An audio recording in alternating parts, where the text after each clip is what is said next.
Hello everyone, welcome to शिक्षा medics YouTube channel. तो आज हम लोग सीखेंगे एबीजी एनालिसिस के बारे में। तो नाम से ही पता चलता है कि एबीजी एनालिसिस मतलब आर्टेरियल ब्लड गैस। तो अगर हमें एबीजी एनालिसिस सैंपल भेजना है एनालिसिस के लिए, तो हमें सबसे पहले लेना पड़ेगा पेशेंट का ब्लड सैंपल। तो ब्लड सैंपल हमें लेना है पेशेंट के रिस्ट जॉइंट के रेडियल आर्टरी से। जब आप पेशेंट का सैंपल ले लेते हैं और उसे एनालिसिस के लिए भेजते हैं, और एनालिसिस के बाद जब रिपोर्ट आती है तो उसमें हमें मिलता है गैसेस का प्रेशर पता चलता है जो आर्टरी में प्रेजेंट होते हैं। उसी के साथ इलेक्ट्रोलाइट पता चलता है, जैसे कि बाइकार्बोनेट हो गया, सोडियम क्लोराइड हो गया, पोटेशियम हो गया। उसी के साथ जो ज़रूरी चीज़ है वो पता चलती है हमें पीएच ऑफ ब्लड। ये सबसे ज़रूरी चीज़ है कि पीएच ऑफ ब्लड, ये बहुत ज़रूरी कंसेप्ट है।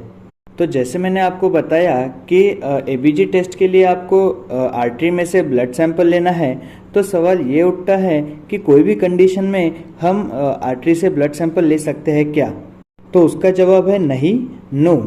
हम कोई भी कंडीशन में आर्टरी का ब्लड सैंपल नहीं ले सकते हैं। सैंपल लेने से पहले हमें एलएनएस टेस्ट करना बहुत ज़रूरी है। तो हम देखते हैं एलएनएस टेस्ट के बारे में। तो एलएन टेस्ट हम क्यों करते हैं? तो देखिए स्क्रीन पे बताया हुआ है कि हमारा हाथ है, पाम है। तो जो थंब है, थंब के साइड से जा रहा है रेडियल आर्टरी, और जो हमारा लिटिल फिंगर है उस तरफ से जा रहा है अल्नर आर्टरी।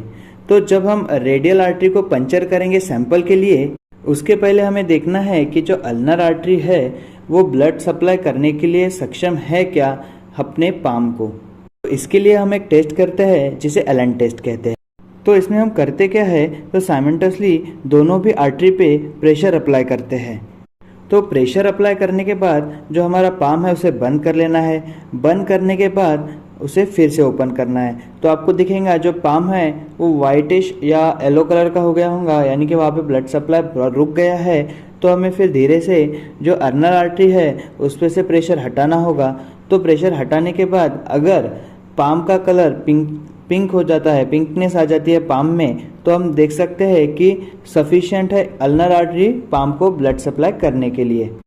लेकिन अगर 6 से 7 सेकंड के बाद भी अल्नर आर्टरी को प्रेशर रिलीज करने के बाद में भी पाम का कलर पिंकनेस या फिर रेडिश नहीं हुआ है, तो आप रेडियल आर्टरी पंचर नहीं करेंगे, क्योंकि अब जो अल्नर आर्टरी है वो इनसफिशिएंट है। देखो, तो मोटी मोटी बात है कि एलन टेस्ट हम क्या करते हैं कि जो कोलैटरल सर्कुलेशन है हमारे ब्लड का या फिर वो पाम का, वो चेक करने के लिए हम एलन टेस्ट करते हैं। अब आगे देखिए, मान लीजिए आपने किसी का एबीजी के लिए ब्लड सैंपल ले लिया, उसके बाद में आर्टरी को पंचर कर दिया। लेकिन आपको पता है आर्टरी है तो आर्टरी ज़्यादा प्रेशर से अपना ब्लड फेंकेगी। तो उसके लिए हमें क्या करना है, बड़े से कॉटन से मिनिमम 5 to 10 मिनट्स तक आपको प्रेशर से वो दबा के रखना है। मिनिमम 5 मिनट्स तो भी दबा के रखना है। 5 मिनट तक आपको वो दबा के रखना पड़ेगा जहाँ से आपने पंचर की है आर्टरी। लेकिन अगर कोई ऐसा पेशेंट है जिन्हें कोगुलोपैथी है या फिर जो एंटी कोगुलेंट पेशेंट है, तो उनके कंडीशन में हमें यह प्रोसीजर मिनिमम 10 to 15 मिनट्स तक करनी ही करनी है, क्योंकि उनके बॉडी में ब्लीडिंग होने के और भी ज़्यादा चांसेस होते हैं। इसलिए हम उसे 10 से 15 मिनट तक प्रेशराइज से दबा के। अब ईबीजी रिपोर्ट में नॉर्मल ईबीजी वैल्यू कितनी मिलती है, तो पीएच ऑफ ब्लड देखना सबसे ज़रूरी कॉन्सेप्ट है, पीएच ऑफ ब्लड। तो पीएच ऑफ ब्लड कितना रहेगा, 7.35 से 7.45। उसी के साथ partial pressure of carbon dioxide वो मिलेगा 35 से लेके 45 mm/Hg।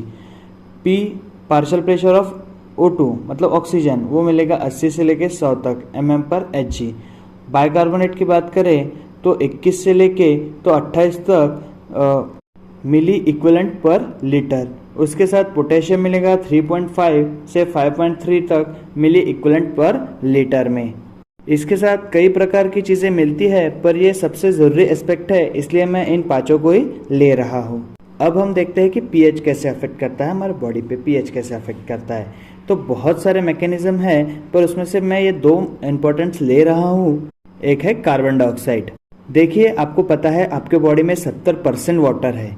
अगर कार्बन डाइऑक्साइड तुम्हारे बॉडी से सही से बाहर नहीं निकल पाए तो क्या होगा, CO2 आपकी बॉडी में बढ़ेगा और आपके बॉडी में क्या है, H2O है। तो ये CO2 और H2O क्या करेंगे, रिएक्ट कर जाएंगे। दोनों रिएक्ट करेंगे तो क्या बना लेंगे, H2CO3 कार्बोनिक एसिड बना लेंगे। और जब एसिड बनेगा तो बॉडी में क्या हो जाएगा, एसिडोसिस हो जाएगा।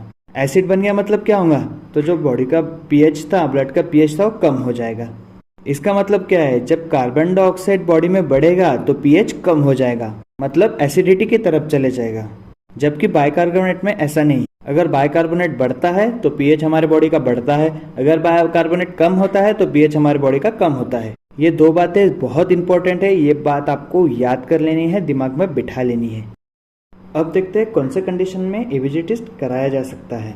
तो सीवियर ब्रीदिंग और लंग्स प्रॉब्लम में भी जो एबीजी टेस्ट है वो कराया जाता है, जैसे कि अस्थमा हो गया, सिस्टिक फाइब्रोसिस हो गया, COPD हो गया, एपीनिया हो गया, या फिर किडनी डिसीज में भी हम एबीजी करवा सकते हैं। जैसे हमने देखा था बाइकार्बोनेट है, अगर बाइकार्बोनेट का प्रॉब्लम है तो किडनी में प्रॉब्लम आएगा। CO2 का प्रॉब्लम है, partial pressure of carbon dioxide का प्रॉब्लम है तो लंग्स में प्रॉब्लम आ जाएगा।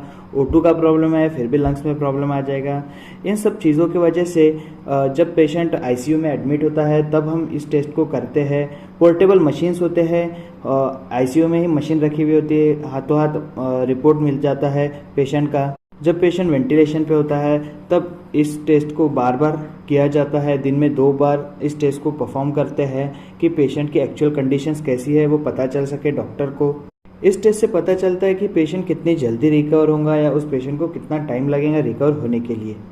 ये हो गए एबीजी मशीन के बारे में मोटी मोटी जानकारी। अगर आपको एबीजी मशीन का वीडियो चाहिए परफॉर्म करते हुए कि आप एक आधा सैंपल लगाइए और परफॉर्म कीजिए, उस चीज़ के लिए हमें कमेंट कीजिए, हम आपको ज़रूर बताएंगे कैसे लगाते हैं ABG sample portable ABG machine में और आर्टेरियल सैंपल कैसे लेते हैं। तो इस चैनल को सब्सक्राइब कीजिए, ऐसे ही मेडिकल लाइन के